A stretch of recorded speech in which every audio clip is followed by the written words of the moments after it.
guys, welcome to another episode.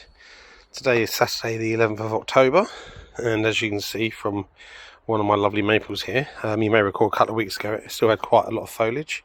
Well, as you can see, that is now fallen off, so the tree is well and truly going into hibernation or dormant, whatever you want to call it.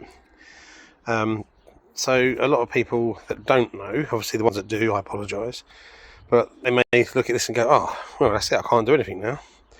Well, yes you can. There's something to do in bonsai pretty much all year round, depending on what trees you have. So now I can see the structure very well without the leaves in the way. I can see any dead bits of wood that may need removing. I can see if any branches can be reduced. So example, this one. I've got two nodes there, and a node coming there. And again, those two are very close together, so do I cut one off or do I wire them? It gives you a very good opportunity to see the tree structurally as a whole rather than just trying to see bits and pieces.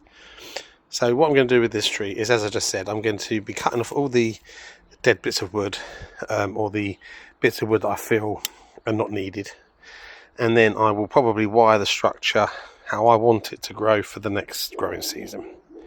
Okay, let's get on with it.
So I've paused the video, guys, to give you an example of what I'm trying to achieve. So as you can see, a lot of thin branches here that are stemming out with lots of little buds on them, which is exactly what I want. This branch here is causing me a bit of a dilemma, because although it's not overly thick, as you can see, there's like a knuckle here of tissue that's formed. So ideally I need to break that down a bit, make it look a little bit more natural. And to me, that branch there is just a little bit too thick for my liking. There's no nodes further down, so I've got the choice. I can either keep it and work around it, or remove it. Now if I remove it, it's going to leave a space here, but that's where wiring comes in, because I can manipulate that there, and that would then take up the space of that branch. Do you see what I mean? So I'm going to take the decision to remove that, and then I will update you once I've wired it. Let's carry on.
And I think I've cut enough of that for now. So I'm going to start with the wiring now, and then if I see anything else I need to trim off, I will. Let's get on with it.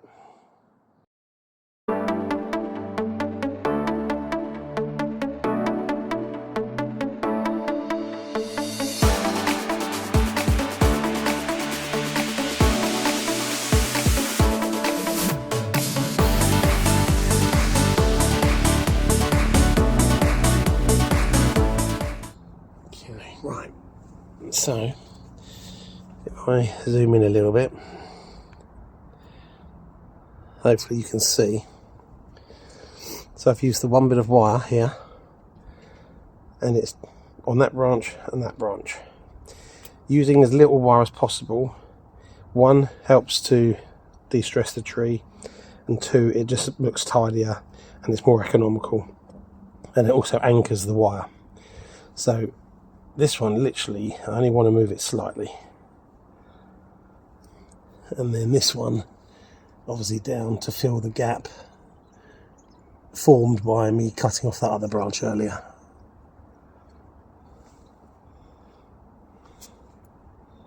So you get the idea. Okay, let's get on with the rest of the wiring.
So this is what I mean, guys. So this is obviously zoomed in.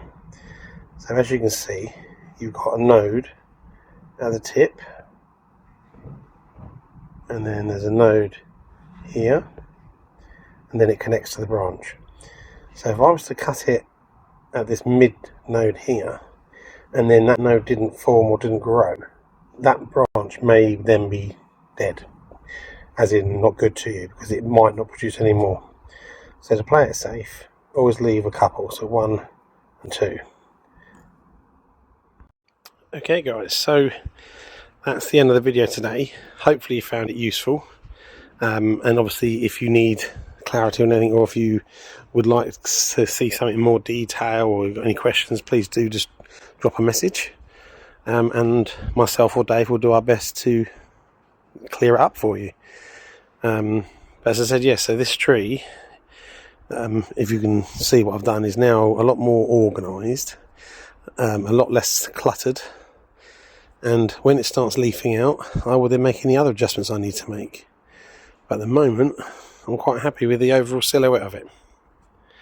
Okay, until the next one guys, stay safe.